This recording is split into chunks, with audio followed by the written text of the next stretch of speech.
አፋብኃ ደቡብ አማራ ቀጠና ሳምነው ዕዝ ከስም ኮር ነበልባል ክፍለ ጦር የልዩ ኦፕሬሽን አባላት አረርቲ ከተማ ዘልቀው በመግባት የተሳካ ኦፕሬሽን ፈጸሙ። የሻለቃ አዛዡ መቶ አለቃ ያልነህ ተስፋ በ206ኛ ኮር 14ኛ ክፍለ ጦር በበረኛው ጅበላ ሙተራ ሻለቃ በተደረገ ትንቅንቅ መገደሉ ታውቋል። አማራ ሳይንት መቅደላ ክፍለ ጦር ታቦር ተራራ ብርጌድ ከ30 በላይ ጥምር የብልጽግና ጦር ሙትና ቁስለኛ በማድረግ ታላቅ ድል ተጎናጸፉ። አሰብን በጋራ መጠቀም አለብን፣ ኤርትራኖች ሞኞች ናቸው። አምባሳደር ጀነራል ባጫ ደበሌ። የተባበሩት መንግስታት ድርጅት ዋና ጸሐፊ አንቶኒዮ ጉተሬስ ኢትዮጵያና ኤርትራ ለአልጀርስ ስምምነት መከበር ያላቸውን ቁርጠኝነት በድጋሚ እንዲያሳዩ ጥሪ ያደረጉ። እስከ መጨረሻው ድረስ አብራችሁ ተቆዩ። እነዚህና ሌሎች ያልተሰሙ መረጃዎችን በዝርዝር እናስደምጣችኋለን። የሚዲያችን ተደራሽነት እንዲበዛ ቪዲዮ ላይክ፣ ቻናሉ ሰብስክራይብ እና ሼር እንዲሁም ኮሜንት መስጫ ሳጥን ድል ለአማራ ፋኖ የሚል አስተያየት እያስቀመጣችሁ አብራችሁን ሁኑ። እነሆ ወደ መረጃችን ገባን። አፋብኃ ደቡብ አማራ ቀጠና ሳምነው ዕዝ ከስም ኮር ነበልባል ክፍለ ጦር የልዩ ኦፕሬሽን አባላት አረርቲ ከተማ ዘልቀው በመግባት የተሳካ ኦፕሬሽን ፈጸሙ። የነበልባል ክፍለ ጦር ተወርዋሪ ሻለቃ አረርቲ ከተማ ድረስ ዘልቀው በመግባት ህዝብን ሲያሰቃይና ለአገዛዙ አራዊት ሰራዊት የመረጃ ምንጭ በመሆን ማህበረሰቡን የፋኖ ደጋፊ ነው በማለት ግፍ ሲያስፈጽም የነበረ ባንዳ ሚኒሻ ላይ በተጠና መንገድ እርምጃ ተወስዷል። ይህ ሻለቃ አዛዡ መቶ አለቃ ያልነህ ተስፋ በ206ኛ ኮር 14ኛ ክፍለ ጦር በበረኛው ጅበላ ሙተራ ሻለቃ በተደረገ ትንቅንቅ መገደሉ ታውቋል። ትውልዱ በደብረ ኤልያስ ወረዳ የሆነው መቶ አለቃ ያልነህ ተስፋ በደብረ ማርቆስ ከተማ የአድማ ብተና ሻለቃ አዛዥ በመሆን ጅበላ ሙተራ ሻለቃን በታትንናታል በማለት በእብሪት ተወጥሮ የደብረ ማርቆስን ህዝብ ጭምር ሲያሰቃይ የነበረው ባንዳ ጅበላ ሙተራ ሻለቃ በትናንትናው ዕለት ባደረገችው ትንቅንቅ ተገድሏል። የአረመኔው ሰራዊት አዳሩን አስከሬን ለማንሳት በርካታ መድፍ ያስወነጨፈ ቢሆንም በጀግኖቹ ከበባ ውስጥ ወድቆ ሲጨነቅ ካደረ በኋላ አስከሬን ሲለቅም አርፍዷል። ይህ በእንዲህ እንዳለ በደብረ ኤልያስ ከተማ የመሸገው አድማ ብተና አባል የነበረው ደያስ ባሴ የቲም መሪውን 10 አለቃ አንተነህ በራሱ ክላሽ ግንባሩን ፈንክቶ ጅበላ ሙተራ ሻለቃን ተቀላቅለዋል። የአረመኔው ሰራዊት ተራ ፕሮፓጋንዳ በመረዳት ስርዓቱን ከድተው ትግሉን የሚቀላቀሉ የጠላት ሰራዊት አባላት እየጨመሩ ሲሆን ሁለት የአረመኔው ሰራዊት አባላት ከቆይ ከተማ በመውጣት 206ኛ ኮር 24ኛ ክፍለ ጦር ደባይ ጮቄ ሻለቃን ተቀላቅለዋል። በሌላ መረጃ አሰብን በጋራ መጠቀም አለብን፣ ኤርትራኖች ሞኞች ናቸው። አምባሳደር ጀነራል ባጫ ደበሌ። የሚያስቡ ከሆነ አሰብን በጋራ ጥቅም መዋል ለጋራ ጥቅም ካላዋልክ ደግሞ አይቀርም እናመጣዋለን። አሰብን አስቀራለሁ ስትል ይጠፋል። በውጊያ የመሄድ ፍላጎት የለንም፣ ሰላማዊ በሆነ መንገድ እንሄዳለን። የነሱ ሐሳብ ኢትዮጵያን በማመስ ኤርትራ በሰላም ትኖራለች የሚል ፖሊሲ ነው ያላቸው። ይህ ደግሞ የሞኞች ፖሊሲ ነው። አንተ የሰው ቤት እየጠበጠበትክ በሰላም አትኖርም። ሰውን ሰላም አሳጥተህ አንተ በሰላም አትኖርም። አንተ መስታወት ቤት ውስጥ ቁጭ ብለህ ድንጋይ ብትወረውር ምን ሊመጣ እንደሚችል ይታወቃልና የኢትዮጵያ የባህር በር የማግኘት ጉዳይ ምንም ጥርጥር የለውም ሲሉ አምባሳደር ጀነራል ባጫ ደበሌ ተናግረዋል።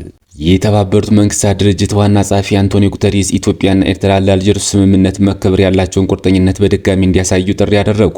ጉተሬስ ይህንን ጥሪ ያደረጉት የአልጀርስ ስምምነት የተፈረመበትን 25ኛ ዓመት አስመልክተው በቃል አቀባያቸው ስቴፋኒ ዱጃሪክ በኩል ትናንት ባወጡት መግለጫ ነው። ጉተሬስ በሁለቱ ሀገራት መካከል በአሁኑ ወቅት የተፈጠረውን አዲስ ውጥረት ቀጠናዊ ሰላምን ሊያውክ ይችላል በማለት አስጠንቅቀዋል።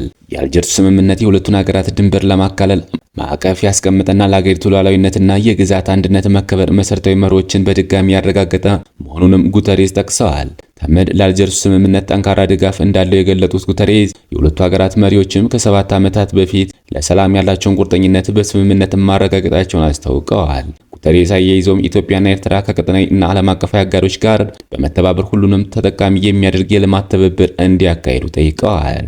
በሌላ መረጃ በሀገሬ ለመቆየት ህጋዊ መሰረት የሌላችሁ የኢትዮጵያ ዜጎች በ60 ቀናት ከሀገሬ ውጡ ስትል አሜሪካ አስታወቀች። አሜሪካ ለኢትዮጵያን ዜጎች ጸጥታ የነበረውን የጊዜያዊ ከለላ መብት አንስታለች። የአሜሪካ የሀገር ውስጥ ደህንነት ቢሮ ኃላፊ ክሪስቲ ኖዮም ለኢትዮጵያ ተሰጥቶ የነበረው የጊዜያዊ ከለላ መብት መነሳቱን አስታውቀዋል።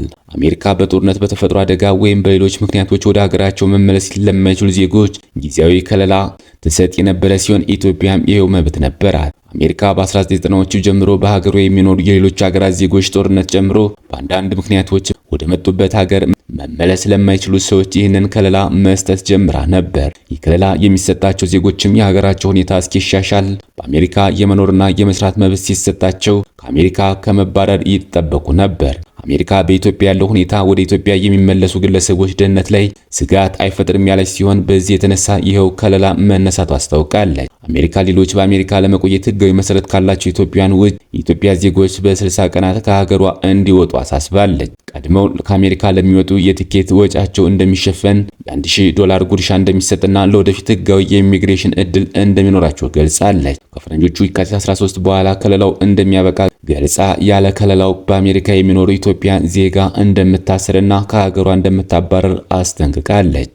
አሜሪካ ከሳምንታት በፊት ተመሳሳይ ክልል የነበራቸው የደቡብ ሱዳን ዜጎችን መብት አንስታለች። በሌላ ዜና ኤርትራ ከኢጋድ በድጋሚ መውጣቷን ዛሬ አስታወቀች። ኤርትራ ከኢጋድ አባልነቱ የወጣችው ድርጅቱ ግዴታዎችን ባለመወጣቱ ህጋዊነቱ እየተሸረሸረ በመሄዱ እንደሆነ የኤርትራ ውጭ ጉዳይ ሚኒስቴር ዛሬ በወጣው መግለጫ አስታውቋል። ኤርትራ ኢጋድ በቀጠናው መረጋጋት ለማስፈን አስተዋጽኦ ማድረግ አልቻለም በማለትም ተችታለች። ኤርትራ ከ18 ዓመታት በፊት ለመጀመሪያ ጊዜ ከኢጋድ ወጥታ የነበረ ሲሆን ሆኖም ፕሬዝዳንት ኢሳያስና ጠቅላይ ሚኒስትር አብይ ከ7 ዓመት በፊት የሰላም ስምምነት መፈራረማቸውን ተከትሎ ድርጅቱን በድጋሚ ተቀላቅላ ነበር።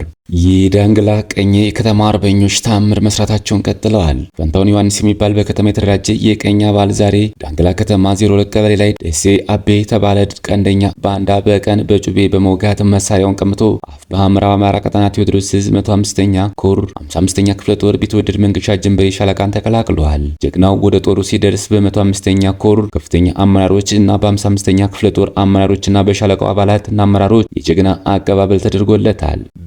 በምዕራብ አማራ ቀጠና ቴዎድሮስ ዕዝ 206ኛ ኮር 24ኛ ክፍለ ጦር ያገዛዙ ክፍለ ጦር ያገዛዙ የጉጀሌው የዝርክርኩ የብርሃኑ ጁላና የአብይ አህመድ ዙፋን አስጠባቂ ጦር እየፈረሰ የጀግኖቹን የፋኖ ኃይሎችን እየተቀላቀሉ ይገኛል። ከደባይ ጥላት ግን ወደ ዳንቆ ከተማ እንደ ቀንድ አውጣ ጭንቅላቱን በ1 ኪሎ ሜትር ራዲየስ ቀብሮ መሽጎ ከሚገኝበት ቆይ ከተማ ይስማው ማስሬ ሙባረክ ሙዬ ከ6ኛ ዕዝ 601ኛ ኮር 52ኛ ክፍለ ጦር አንደኛ ሬጅመንት ውስጥ ጡት ቆራጩን ያገዛዙን ሰራዊት በቃን በማለት 24ኛ ክፍለ ጦር የደባይ ጮቄን ሻለቃ በክብር ተቀላቅለዋል። በ4ኛ ክፍለ ጦር ውስጥ ስቦ በማስቀዳትን እንደ አንድ የትግል መርህ በመውሰድ ስናይፐር የቡድን መሳሪያን ጨምሮ በዚህ ወር ብቻ ከ14 በላይ ያገዛዙ ሰራዊት ወደ 4ኛ ክፍለ ጦር የፋኖ ኃይሎች መቀላቀላቸውን የሚታወስ ነው። በዛሬው ዕለት ምስራቅ ወለጋ ዞን ሲቡ ስሬ ወረዳ ከሉጎ ከተማ 5 ኪሎ ሜትር ርቀት ልዩ ስሙ መርካቶ የተባለ ቦታ ላይ ከጧቱ ጀምሮ በተደረገ ከባድ ጦርነት ከፍተኛ ድል ተመዝግቧል። መነሻውን ከተለያዩ ኦሮሚያ ክልል ከተሞች በማድረግ አማራን ከወለጋ እናጸዳለን በሚል መፈክር ሰሞኑን ወደ ወለጋ አማራ በስፋት ወደሚኖርባቸው ወረዳና ቀበሌዎች በስፋት እየገቡ ጦርነት የከፈቱ ሲሆን በዛሬው ዕለት ማለትም በጧቱ ሲቡ ስሬ ወረዳ ከሉጎ ከተማ በመነሳት ህዝባችን ለመጨፍጨፍ ወደ መርካቶ ገብርኤል ያመሩ ሲሆን እሳት ጎርሶ የጠበቃቸው የአማራ ፋኖ በወለጋ ጌጥ የግርማ መብረቅ ክፍለ ጦር ከፍተኛ ድልን ተጎናጽፏል። በዚህ ጦርነት ከተሳተፉ የክፍለ ጦሩ ሻለቆች መካከል ምስጋን ጥላይ ነበልባል ሻለቃ በአርበኛ አሰፋ ያሌው እየተመራች ብዛት ያለው ልዩ ኃይል ስትደመሰስ 18 ቁስለኛ ያደረገች ሲሆን ታዱ አንተነህ አንድነት ሻለቃ በአርበኛ ዘላለም አማረ እየተመራች እንዲሁም ሌላኛው የክፍለ ጦር አካል ብሶት ሻለቃ በአርበኛ ባህ እየተመራች ክፍለ ጦሩ አዛዥ ከአርበኛ አለፍ ሸባባው በጧቱ ትዕዛዛቸውን በመቀበል በወሰዱት የተቀናጀ እርምጃ 3 ኦራል የኦሮሚያ ልዩ ኃይል ቁስለኛ ወደ ሉጎ ከተማ እየገባ ሲሆን የሲቦ ስሬ ወረዳ ፖሊስ አዛዥም ከፍተኛ ጉዳት አስተናግዶ በአሁኑ ሰዓት ሕክምና ላይ በሞትና በህይወት መካከል ሲገኝ